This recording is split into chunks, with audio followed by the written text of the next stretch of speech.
राज्याच्या पावसाळी अधिवेशनात राज्य सरकारने राज्यातील सर्व शिक्षण मंडळांमध्ये मराठी भाषा अनिवार्य करण्याचा निर्णय घेतलाय।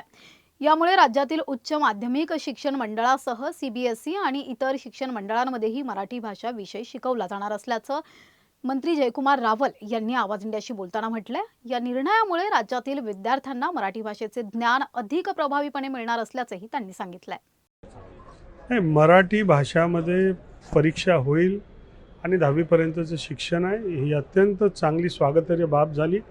अनेक शिक्षणामधनं अनेक सर्वेक्षणमधनं मातृभाषामध्ये अभ्यास जर केला, मग तो इंजिनिअरिंगचा असो मेडिकलचा असो, तर अधिक आपल्याला ते परणी पडत असतं, आपल्याला अधिक ते समजत असतं आणि मग विद्यार्थ्यांसाठी आपल्या मातृभाषेमध्ये त्याचा पगडा व्यवस्थित व्हावा, त्याचा पाया मजबूत व्हावा, म्हणून 10वी पर्यंत कंपल्सरी त्याचं परीक्षा होणार, ही अत्यंत चांगली आनंदाची आणि अभिमानाची बाब आहे।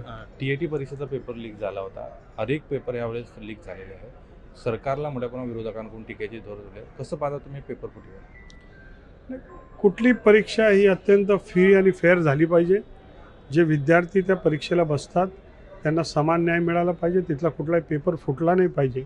परंतु प्रणालीमधले काही लोक चुकीचं जर काम करत असेल तर त्यांना कडक कारवाई होईल, हे मागच्या काळामध्ये आपण दाखवून दिलं आहे।